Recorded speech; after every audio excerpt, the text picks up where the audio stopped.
Capítulo 3. Hablar eficazmente de una manera más fácil y rápida.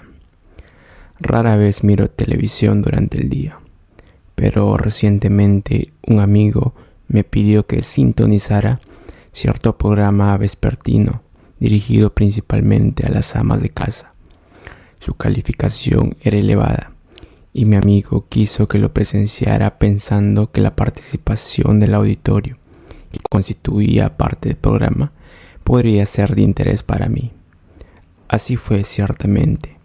Vi varias veces la audición, fascinado por la habilidad con que su director lograba que personas del auditorio hablasen de tal modo que se apoderaran de mi atención. No eran de ninguna manera oradores profesionales. Nunca se habían adiestrado en el arte de la comunicación. Algunos de ellos se expresaban incorrectamente, pronunciando mal algunas palabras, pero todas sus charlas eran interesantes. Cuando comenzaban a hablar perdían, al parecer, el temor de encontrarse ante la cámara y conseguían la atención del auditorio. ¿Cuál era la razón? Conozco la respuesta, pues durante muchos años he utilizado las mismas técnicas empleadas en este programa. Esta gente simple, hombres y mujeres de condición pobre, atraían la atención de los espectadores de todo el país. Hablaban acerca de sí mismos y de sus momentos más difíciles, de sus recuerdos más gratos, de cómo habían encontrado a sus maridos o a sus esposas. No había allí nada parecido a una introducción, un desarrollo y una conclusión. No había nada que tuviera que ver con el lenguaje y su estructura. Sin embargo, obtenían la aprobación del auditorio, una atención completa a lo que expresaban. En esta, una dramática prueba de lo que para mí constituye la primera de las 3 reglas fundamentales en el camino más fácil y rápido de aprender a hablar en público. Primero, hable acerca de algo sobre lo que usted haya ganado el derecho de hablar, ya sea por estudios o por experiencia. Los hombres y mujeres cuyos vividos relatos procuran interés a ese programa de televisión estaban hablando de sus propias experiencias personales. Hablaban de algo que conocían. Considere qué aburrido hubiese resultado el programa si se les hubiera pedido que definieran el comunismo o la estructura de las Naciones Unidas. Sin embargo, es ese, precisamente, el error en el que incurren numerosos oradores en incontables reuniones y banquetes. Consideran que deben hablar sobre ciertos temas acerca de los cuales poseen muy poco o ningún conocimiento personal y a los que han dedicado muy poca o ninguna atención. Toman un tema determinado, como patriotismo o democracia o justicia, y luego, tras unas pocas horas de frenética búsqueda en un libro de citas o en un manual de oratoria para todas las ocasiones, lanzan precipitadamente una serie de generalidades que se recuerdan vagamente del curso de ciencia política que siguieron una vez en el colegio, y pronuncian un discurso que solo se distingue por su longitud. Nunca sucede con estos oradores que el auditorio se interese en lugares comunes que ponen elevados conceptos al ras del suelo. En una reunión regional de los instructores de Dale Carnegie, efectuada en el Conrad Hilton Hotel en Chicago algunos años hacia atrás, un estudiante comenzó con estas palabras: libertad, igualdad, fraternidad. Son estas las más poderosas ideas que figuran en el diccionario de la humanidad. Sin libertad, la vida no vale la pena de ser vivida. Imagínese lo que sería la existencia si su libertad de acción estuviera restringida en todos los sentidos. Esto es todo lo que puedo decir, pues fue interrumpido prudentemente por su instructor, quien le preguntó por qué creía en lo que estaba diciendo. Le pidió que, si le era posible, diera alguna prueba de su experiencia personal para justificar lo que expresaba. Nos ofreció entonces una asombrosa historia. Había sido guerrillero francés. Nos relató las humillaciones sin límites que él y su familia sufrieron bajo el dominio nazi. Nos describió con vividas palabras cómo escapó de la policía secreta y viajó finalmente a los Estados Unidos. Finalizó diciendo: cuando caminaba hoy por la avenida Michigan hacia ese hotel, era libre para venir o volverme para hacer lo que deseara. Pasé junto a un policía y ni siquiera advirtió mi presencia. Entré en ese hotel sin tener que presentar ninguna tarjeta de identificación y cuando finalice esta reunión, puedo ir a donde quiera. Créanme, vale la pena luchar por la libertad. Recibió una cerrada ovación del auditorio. Cuéntenos lo que ha aprendido de la vida. Los oradores que hablan de lo que la vida les ha enseñado nunca dejan de atraer la atención de sus oyentes. Sé, por experiencia, que los oradores en general no se avienen fácilmente a aceptar ese punto de vista. Eluden el empleo de experiencias personales por considerarlo demasiado trivial o demasiado restringido. Prefieren elevarse hacia los dominios de las ideas generales y los principios filosóficos, donde desgraciadamente el aire se halla muy enrarecido para que puedan respirarlo la mayor parte de los mortales. Nos ofrecen editoriales cuando tenemos hambre de noticias. Ninguno de nosotros se niega a escuchar editoriales cuando proceden de un hombre cuya función es redactarlos, un director de diario, un periodista. Lo importante, sin embargo, es lo siguiente: hable sobre lo que la vida le ha enseñado y escucharé devotamente. Se decía de Emerson que siempre quería escuchar a cualquier individuo, sin importarle lo humilde que pudiera ser su condición, pues sentía que era posible aprender algo de lo que dijera todo hombre con el que se encontraba. Personalmente he escuchado más discursos, quizás que ningún otro hombre al oeste de la cortina de hierro, y puedo decir con absoluta certeza que nunca he oído una disertación aburrida cuando el orador relataba lo que había enseñado la vida.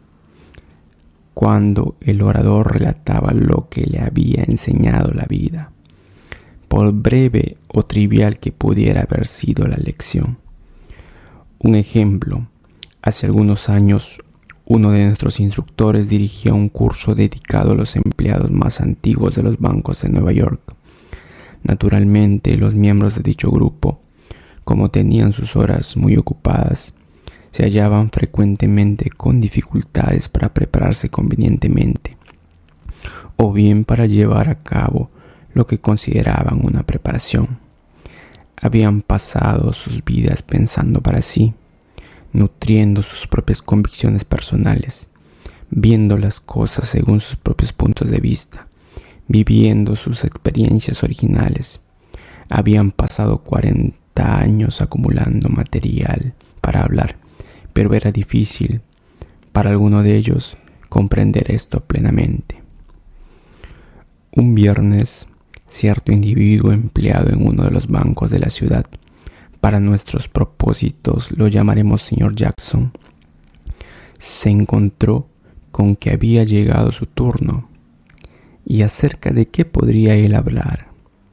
Salió de su oficina, compró un ejemplar de Forbes en un puesto de diarios y, mientras viajaba en el subterráneo hacia la Federal Reserva Bancaria, donde se dictaban las clases, leyó un artículo titulado «Le quedan solamente 10 años para alcanzar el éxito».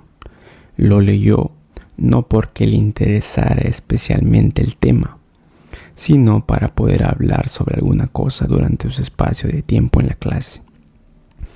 Una hora más tarde se puso de pie e intentó hablar sobre el contenido del artículo, procurando que su tono fuera convincente y despertar el interés del público. ¿Cuál fue el resultado? El inevitable resultado. El señor Jackson no había meditado, no había asimilado lo que estaba tratando de decir. Aquí está todo claramente expresado. Estaba tratando. No había en su interior ningún verdadero mensaje que estuviera pugnando por manifestarse, y el conjunto de sus ademanes, su tono de voz, lo descubrían inequívocamente. ¿Cómo podría esperar que el auditorio experimentara una impresión mayor de la que él mismo experimentaba? No se apartó del artículo. Nos refirió que el autor decía esto y aquello. En todo el discurso había un exceso de Forbes Magazine, pero, lamentablemente, muy poco del señor Jackson. Cuando terminó de hablar, le dijo al instructor: «Señor Jackson, no nos interesa en absoluto la oscura personalidad del autor de ese artículo. No se encuentra aquí, no podemos verlo, pero nos interesa usted y sus ideas. Díganos lo que usted piensa personalmente, no lo que ningún otro pueda decir. Ponga más del señor Jackson en ello. Hablará sobre sí mismo la próxima semana. Lea ese artículo nuevamente y considere si está de acuerdo con el autor o si no lo está. Si concuerda, ilustre los puntos correspondientes con observaciones que provengan de su propia experiencia. Si no está de acuerdo, díganos el porqué. Deje que ese artículo sea el punto de partida de donde surgirá su propio discurso». El señor Jackson volvió a leer el artículo y llegó a la conclusión de que no se hallaba en absoluto de acuerdo con el autor. Buscó ejemplos en su memoria para probar sus puntos de desacuerdo. Desarrolló y explayó sus ideas con detalle de su propia experiencia como ejecutivo bancario. Regresó a la semana siguiente y pronunció un discurso colmado de convicciones personales, fundamentado en sus propios pensamientos. En lugar del apagado artículo de una revista, nos ofreció un mineral extraído de su propia mina, acuñado por él mismo. Dejó a usted que decida cuál de las charlas produjo mayor efecto sobre la clase. Busque los temas en su propia experiencia. En cierta oportunidad, se solicitó a los instructores de un grupo que escribieran en una tira de papel, lo que les producía mayores problemas con los alumnos que se iniciaban. Cuando se observaron las notas, pudo comprobarse que lograr que los estudiantes hablaran sobre el tema adecuado constituía el problema más frecuente en las primeras sesiones de mi curso. ¿Qué significa el tema adecuado? Usted puede estar seguro de que lo conoce si ha formado parte de su vida, si lo ha hecho realmente suyo mediante la experiencia y la reflexión. ¿Cómo encontrará usted temas? Recorriendo su memoria, buscando dentro de sí mismo aquellos momentos más significativos de su vida que le haya dejado una vívida impresión. Hace algunos años hicimos una revisión de los temas que más atrajeron la atención de los oyentes en nuestras clases.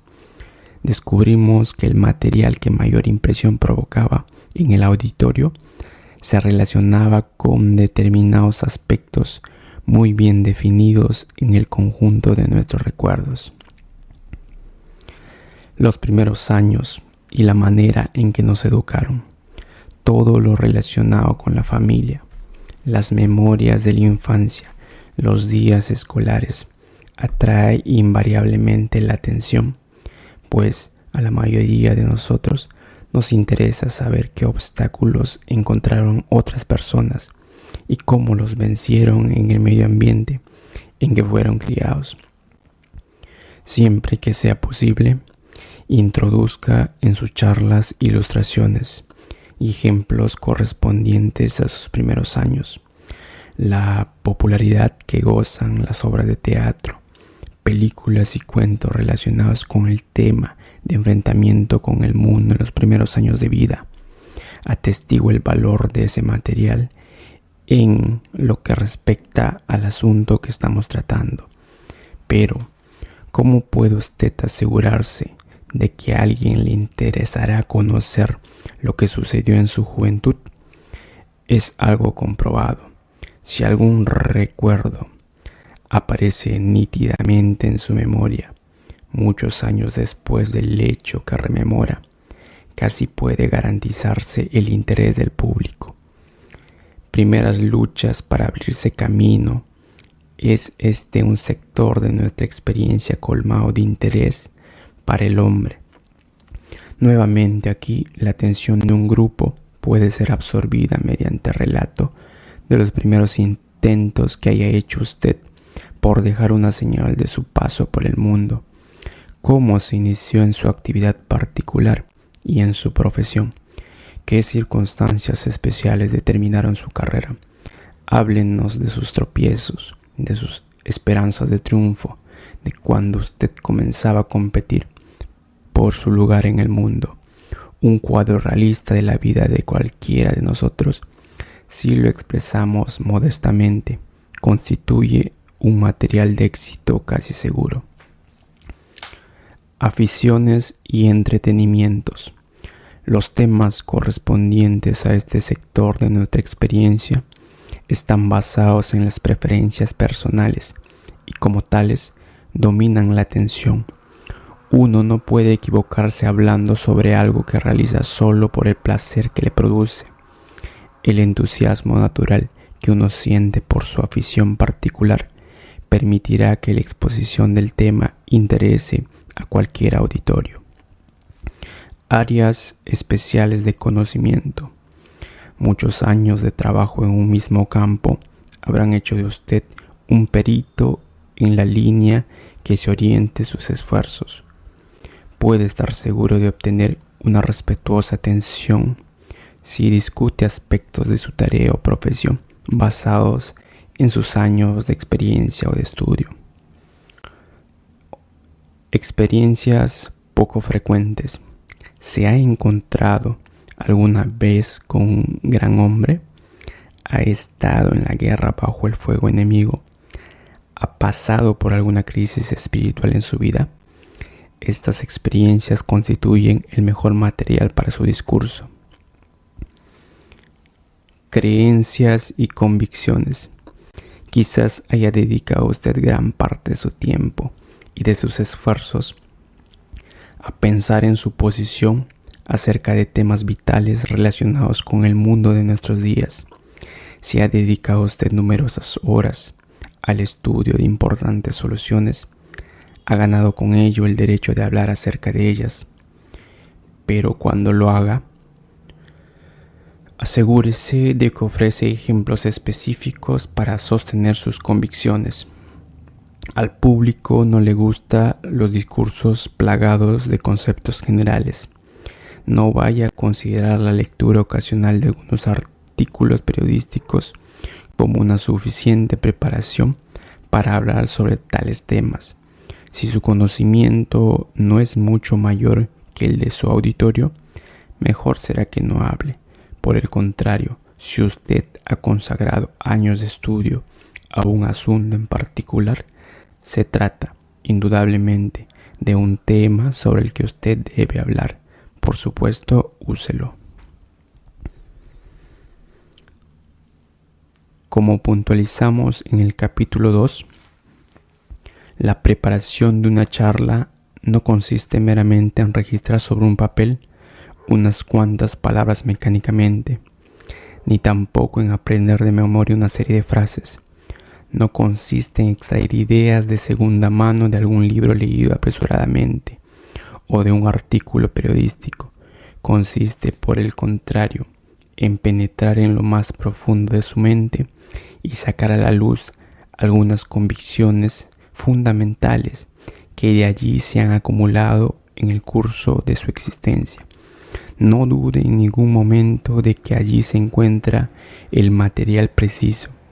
Allí está, en grandes cantidades, esperando que usted lo descubra. No menosprecie ese tesoro de su experiencia como algo demasiado personal, falto de interés para el público. Discursos de esa naturaleza me han entretenido muchísimo y me han emocionado profundamente, en mayor grado que muchos otros discursos de oradores profesionales. Solo hablando acerca de algo que usted se haya capacitado para expresar, podrá llenar el segundo requerimiento del aprendizaje más fácil y rápido para hablar en público.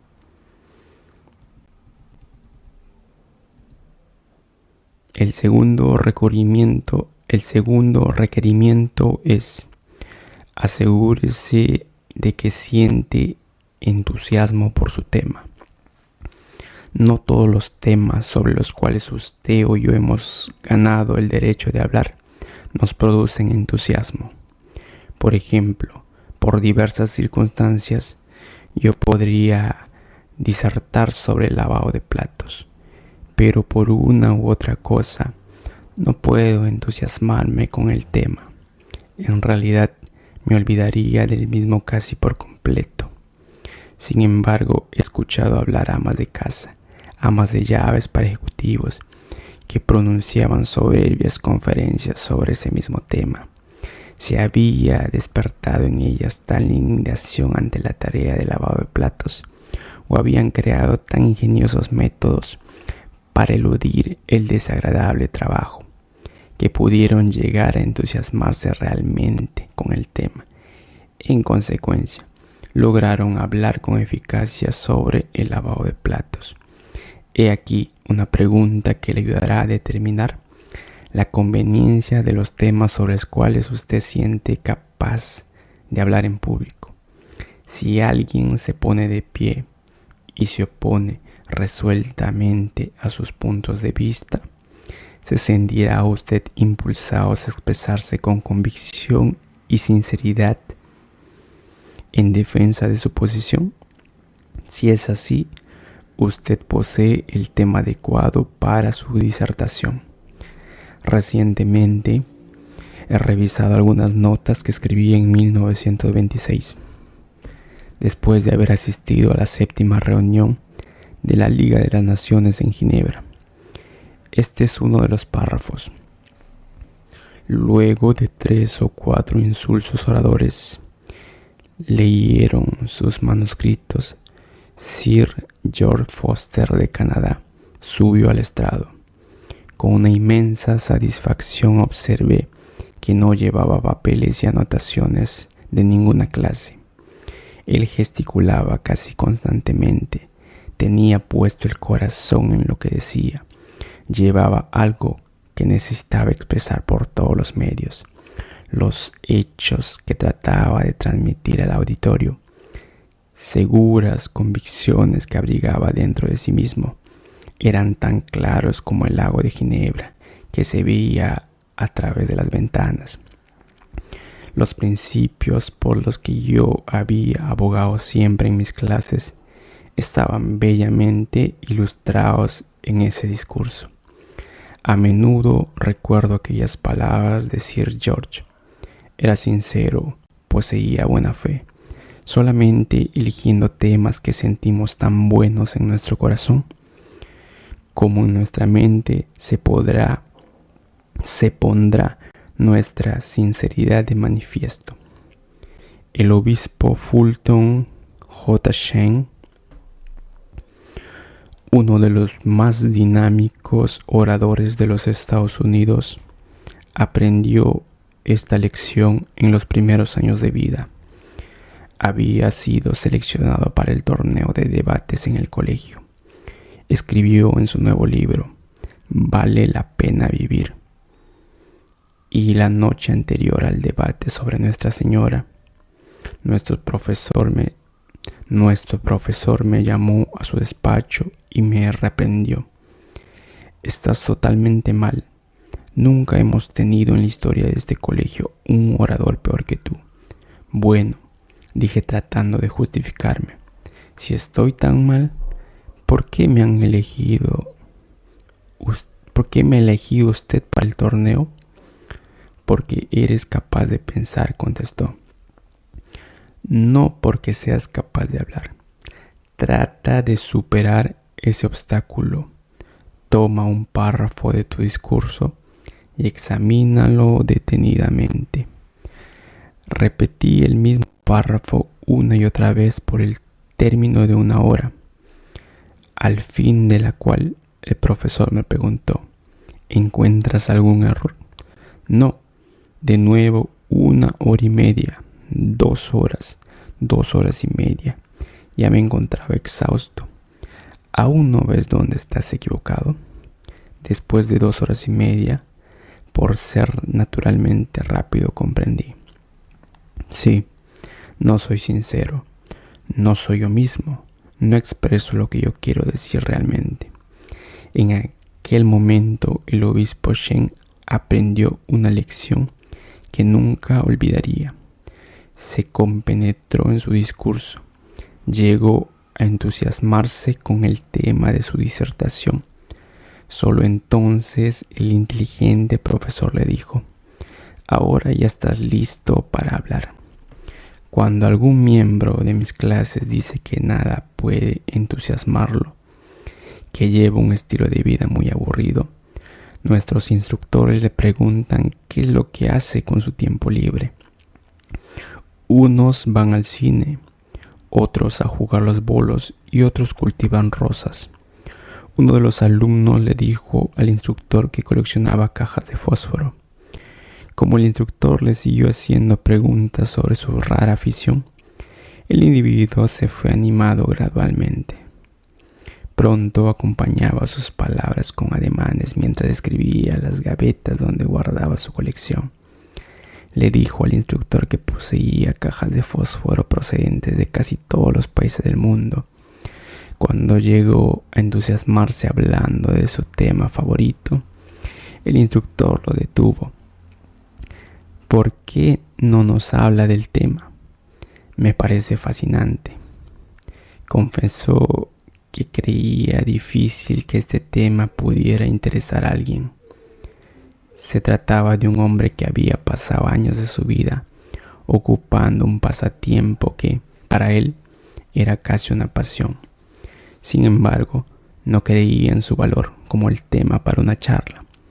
El instructor le aseguró que el único modo de evaluar el interés que puede despertar un asunto consiste en preguntarse qué interés posee para uno mismo. Ese hombre habló aquella noche con todo el fervor de un verdadero coleccionista. Más tarde me enteré de que se había granjeado mucho aprecio entre las personas de su medio, asistiendo a varios almuerzos y hablando sobre su colección de cajas de fósforos. Este ejemplo nos conduce directamente hacia el tercer principio básico para aquellos que buscan un medio fácil y rápido para aprender a hablar en público. Esté ansioso por compartir su discurso con los oyentes. Existen 3 factores en toda disertación: el orador, el texto del discurso mensaje y los oyentes. Las 2 primeras reglas enunciadas en este capítulo tratan de las relaciones entre el orador y el contenido del discurso. Hasta el momento no hay un discurso propiamente dicho. Solo cuando el orador se dirige a un auditorio cobra vida su disertación. El discurso puede estar bien preparado, puede estar relacionado con un tema que entusiasme al orador. Pero para lograr un éxito completo, otro factor es necesario en el curso de la exposición. El orador debe hacer sentir a sus oyentes que lo que él tiene que expresar es algo importante para ellos. No solo el orador debe estar entusiasmado con el tema, sino que debe intentar, por todos los medios, transmitir su entusiasmo al público. Todo orador destaca en la historia de la elocuencia. La elocuencia de vendedor o evangelista, como quiera llamársela. El orador eficaz desea con sinceridad que sus oyentes experimenten lo mismo que él experimenta, que concuerden con su punto de vista, que realicen aquello que según él es lo mejor que pueden realizar y que experimenten con él el mismo goce. Está concentrado en los oyentes, no en sí mismos. Sabe que el éxito o el fracaso de su discurso no los decidirá él, se decidirán en las mentes y los corazones de quienes lo escuchan. Yo preparé a varios hombres en la sucursal del Instituto Americano de Bancos de Nueva York para hablar durante una campaña en favor del ahorro. Había uno de ellos que no lograba entusiasmar a su auditorio. El primer paso que di para ayudarlo fue tratar de encender su mente y su ánimo con el entusiasmo que debía producirle el tema de su disertación. Le dije que retirara y pensara a solas en su tema, hasta llegar a sentir que era un tema que lo entusiasmaba. Le pedí que recordara que las estadísticas judiciales sobre los testamentos en Nueva York muestran que más del 85% de la gente no deja nada al morir, que solamente 3,3% deja una cantidad de $10,000 o más.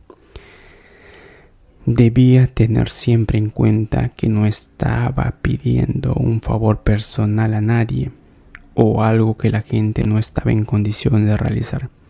Tuvo que decirse a sí mismo: estoy preparado a estas personas para que puedan obtener alimentos y ropa y comodidades en su vejez, y para que no dejen desamparados a sus hijos y esposas. Debía recordar que iba a ser el representante de un gran servicio social. En resumen, tenía que ser un misionero.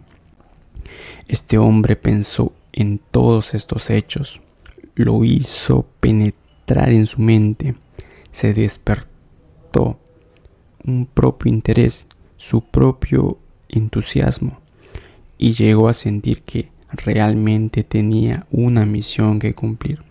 Luego, cuando comenzó su discurso, sus palabras poseían un timbre que llevaba implícita su convicción. Persuadió a sus oyentes de los beneficios del ahorro porque sentía un imperioso deseo de ayudar a la gente. No era ya tan solo un orador provisto de hechos concretos, era un misionero obteniendo conversos para una causa noble. En cierta época de mi carrera, confiaba excesivamente en las reglas de los textos de oratoria. Con ello, no hacía más que reflejar algunos de los malos hábitos que me habían inspirado. Profesores que no se habían desprendido de la altisonante mecánica de la elocución. Nunca olvidaré mi primera lección de oratoria. Me habían enseñado a dejar el brazo caído a un costado, con la palma vuelta hacia atrás, los dedos semicerrados y el pulgar tocando la pierna. Debía ejercitarme en la acción de levantar el brazo, haciendo una curva pintoresca, dar un giro clásico a la muñeca, desplegar luego el dedo índice, después el mayor y finalmente el meñique. Cuando el ornamental y el estético movimiento había sido ejecutado, el brazo debía volver a trazar la curva y quedar nuevamente junto a mi pierna. La representación era ridícula y afectada. Carecía en absoluto de sensibilidad. Mi instructor no hizo ninguna tentativa para que yo volcara mi personalidad en mis palabras.